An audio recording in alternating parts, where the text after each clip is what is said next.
Bom dia, bebê! Vocês estão bom? Acordaram com bons pensamentos, bons sentimentos? Espero que sim, espero que você tenha acordado agradecendo e celebrando a vida, agradecendo a oportunidade de estar encarnado nesse plano em tempos de transição planetária. Eu desejo que você tenha olhos para ver e ouvidos para ouvir aquilo que realmente importa. Gente, hoje eu vou abordar com vocês um tema que eu já falei algumas vezes, mas ele é tão profundo e tão complexo que vale a pena a gente retomar esse tema, refinar algumas percepções e revisar também coisas que já foram ditas, né?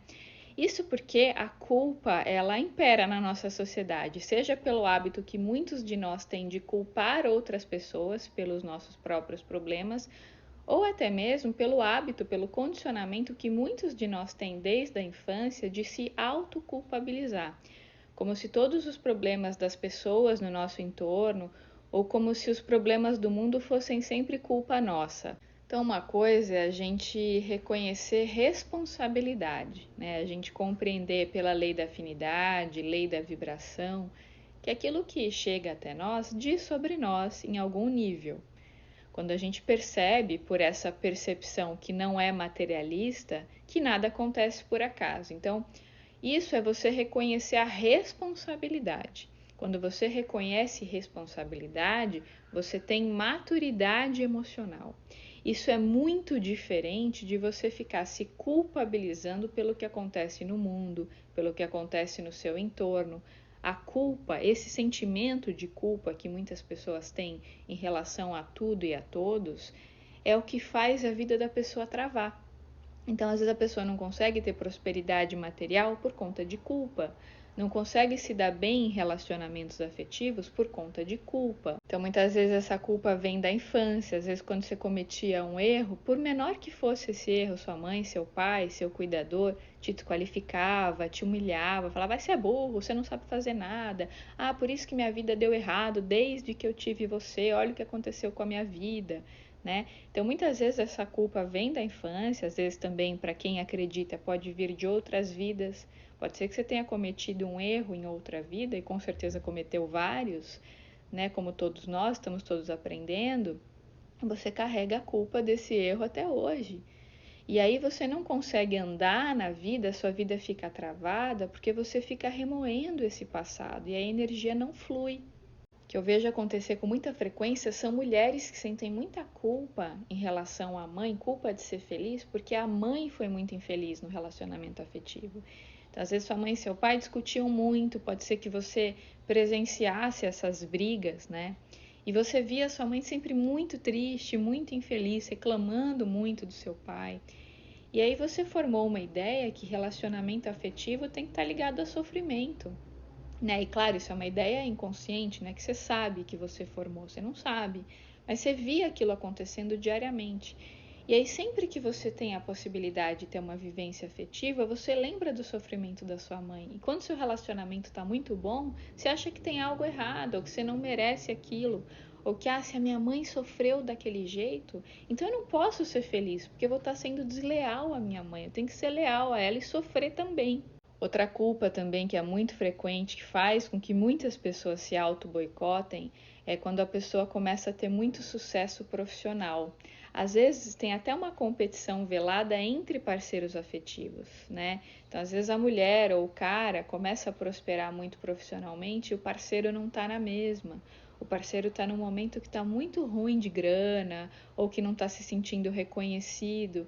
E aí um dos cônjuges começa a sentir muita culpa por estar prosperando, né? Ou começa a sentir culpa pelo fato da família não estar na mesma posição, da família estar passando privação, e aí a própria pessoa inconscientemente dá um jeito de brecar o próprio sucesso, de se auto-boicotar, para que aquilo não prospere por culpa, né? Então a culpa acaba travando a vida da pessoa. Mesmo dentro do espiritismo, eu vejo que muitas pessoas interpretam de forma equivocada os ensinamentos espíritas, né? E entendem que o fato da gente viver num planeta de provas e expiações, da gente ter questões do passado para resgatar, para quem acredita, claro, que ela deve se sentir culpada por isso. Ai, meu Deus, então eu cometi um erro, agora eu tenho que resgatar, meu Deus, que culpa. Aí a pessoa fica se dando chibatada, se autopunindo, e não é nada disso, não tem nada a ver com punição, tem a ver com expansão da consciência. Então, é uma bênção a gente poder compensar um erro do passado.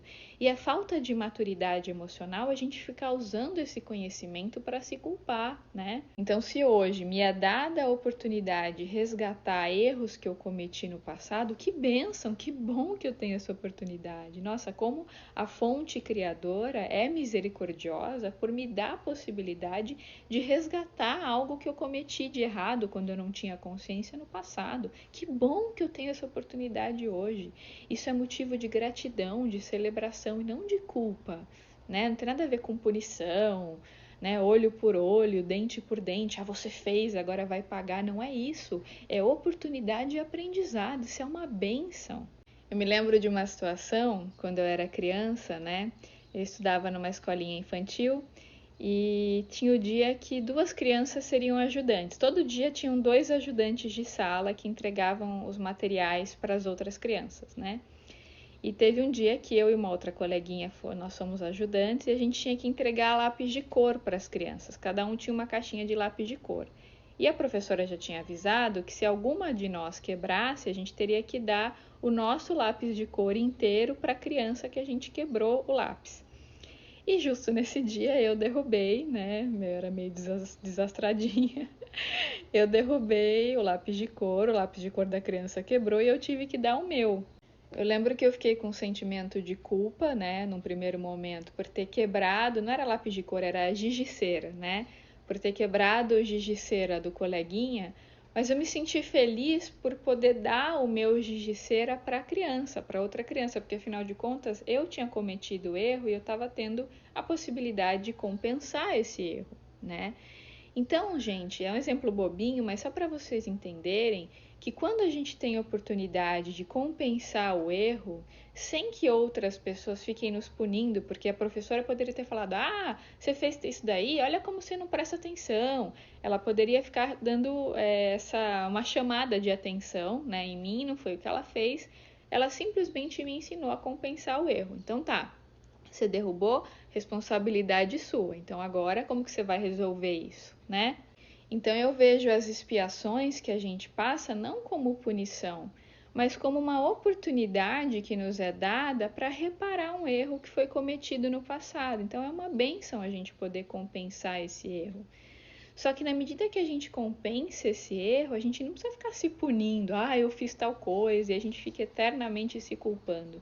Porque enquanto a gente está se culpando, a gente não anda, a gente não resolve o problema pela causa, né? Como o próprio Osho fala, eu já falei várias vezes para vocês, a pessoa que se sente muito culpada é também uma pessoa muito egocêntrica, porque ela fica presa ao próprio ego, ela não deixa a energia se movimentar. E com isso ela não resolve o que precisa ser resolvido, porque ela fica presa a um sentimento de autopunição. Então, no caso desse exemplo da menina que sente culpa em relação à mãe e não se permite ser feliz nos relacionamentos porque a mãe não foi, e aí por conta de uma lealdade sistêmica ela reproduz o padrão. Quando essa pessoa reproduz o padrão por conta dessa lealdade invisível, ela não beneficia ninguém. Ela não beneficia ela mesma, não beneficia o sistema.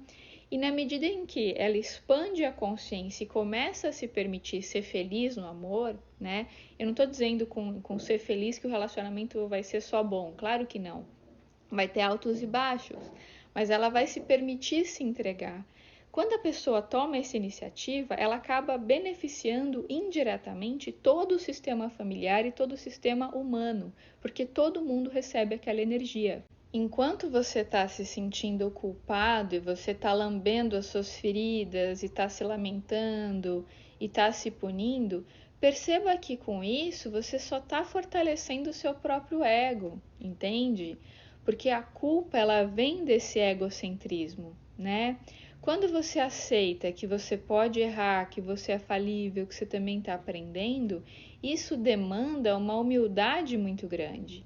Porque para você assumir que você pode errar, você tem que assumir que você não é perfeito, que você é falível, que você está aprendendo, que você não é melhor que ninguém.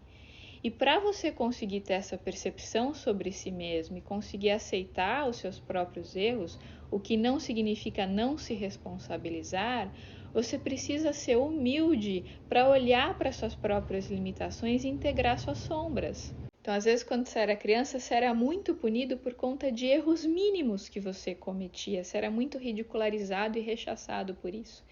E aí, por conta disso, hoje você aprendeu que você não pode cometer nenhum mínimo erro, nada. Você tem que ser perfeito o tempo todo, impecável o tempo todo.